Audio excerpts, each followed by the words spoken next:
We are going to look at some examples that involve the use of Rolle's theorem. Let's look at our first example.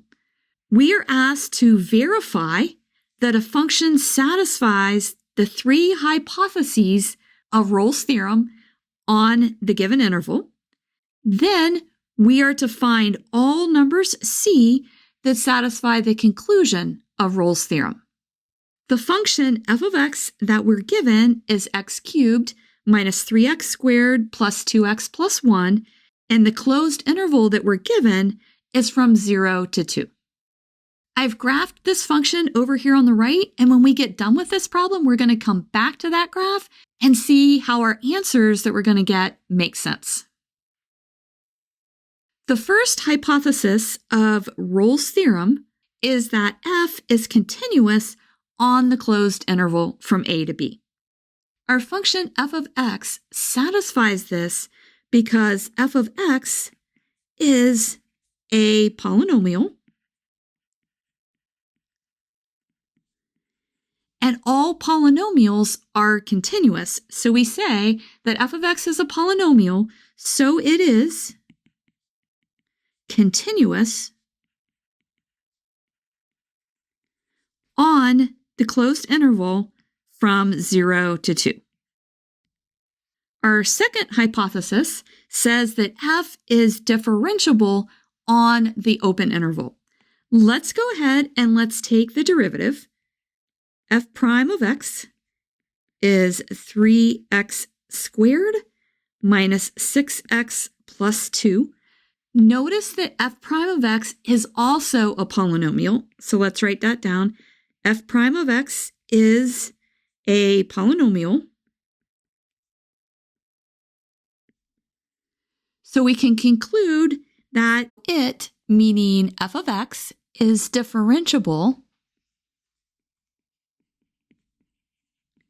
And here's where we have to be careful. It is differentiable on the open interval. It's always continuous on the closed interval and differentiable on an open interval. Let's now look at our third hypothesis. This says that f of a is equal to f of b. That just means the function is going to be the same value at the endpoints. So we are going to have to find the function at each endpoint. Our first endpoint, x is 0, so we're going to plug in x is equal to 0. And looking back up here, let me go ahead and highlight it so you can see where we're looking. We're going to substitute x is equal to 0 into that, and you can see that we get 1. Now we're going to do the same thing for x is equal to 2. This is going to be 2 cubed, which is 8, minus 3 times 2 squared, which is 4, plus 4 plus 1. Let's see. This is 13 minus 12, and it is equal to 1. So that hypothesis holds because the function has the same value at each endpoint. Now what we need to do is we want to find all numbers C that satisfy the conclusion of Rolle's theorem.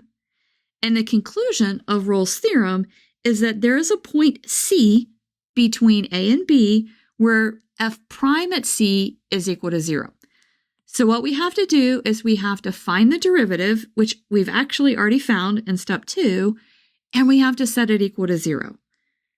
So let's just copy it down again. F prime of x is 3x squared minus 6x plus 2, and we set that equal to 0. Now, when I look at this, we need to factor it, but there is no way that we can factor that unless we use the quadratic formula. So let me just remind you what the quadratic formula is. I always think it helps to write it down. X is minus b plus or minus the square root of b squared minus 4ac, all divided by 2a. Let's now apply that. We have x is equal to negative b, so that's a minus 6, plus or minus the square root of b squared, so that's minus 6 squared, minus 4 times a, which is 3, and then c, which is 2. and we divide all of this by 2 times a, which is 2 times 3. Let's now see what we get. This is 6 plus or minus the square root of 36 minus 24, all divided by 6. So this is 6 plus or minus the square root. Let's see, 36 minus 24, that is 12, all divided by 6. When we take the square root of 12, that's just the square root of 4 times 3. So we can pull out the 4 as a 2. And we get x is equal to 6 plus or minus 2 square root of 3, all divided by 6. So this is 1 plus or minus root 3 divided by 3. Now what we have to do is we have to determine if these points are in our interval from 0 to 2. Let's look at these individually. The first one is x is 1 plus root 3 over 3. Putting that into our calculator, we get approximately 1.577. That is between 0 and 2, so that one will work.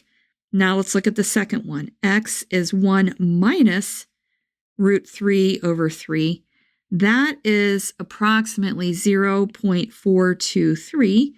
So that one also works. It is between 0 and 2.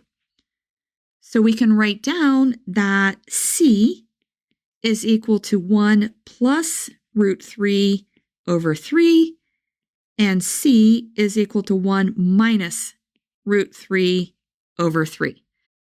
Let's go ahead and let's highlight those answers. There's our first one, and there is our second one. So this tells us that at those 2 points, our function is going to have a slope of 0. Let's go back up to our graph at the top, and let's see if that's true. Let's first look at the value of our function at the endpoints. At 0, we have a function value of this, and here is our function value at 2. You can see that they are the same points.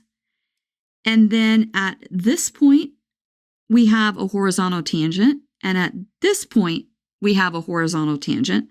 This point is 1 minus root 3 over 3, and then this point over here is 1 plus root 3 over 3. I think it always helps to graph the function just so that you can really understand what it is you are calculating.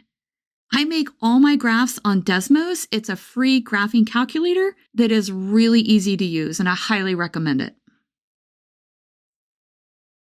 Let's now look at our second example. We are given a function f of x is equal to 1 divided by x minus 1 quantity squared. We want to show that f of 0 is equal to f of 2. That is the third hypothesis of Rolle's theorem.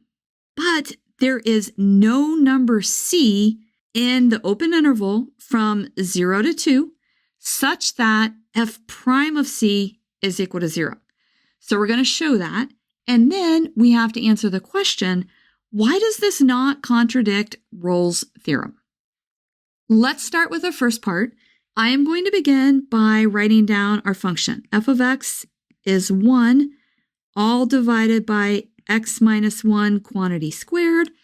And because we're eventually going to have to take the derivative, I'm also going to write this down as x minus 1 to the minus 2. Now let's look at our first part. We have to show that f of 0 is equal to f of 2.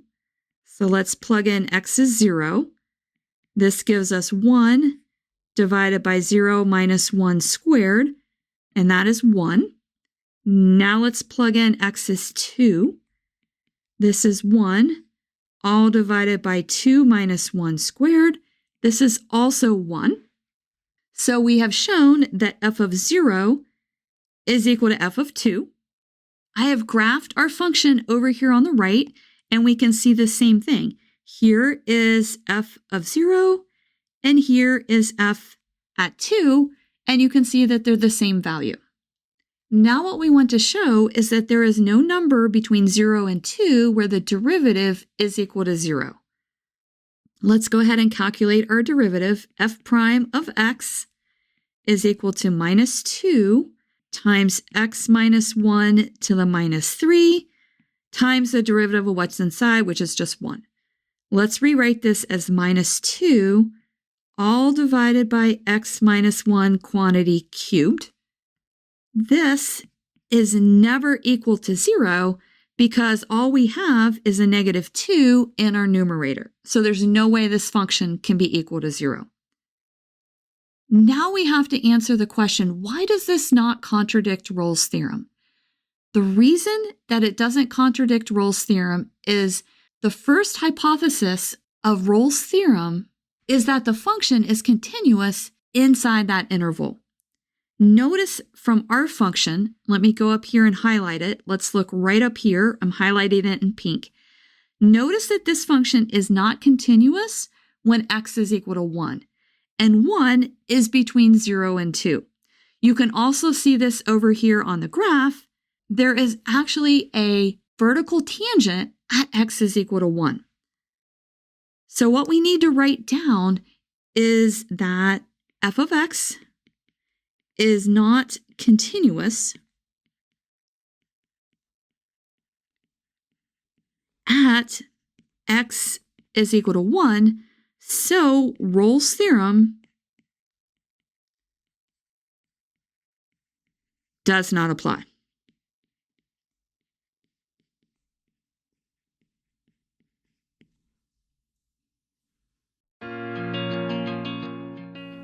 If this video has been helpful to you, please consider subscribing to my channel. Keep believing in yourself and have a great rest of your day.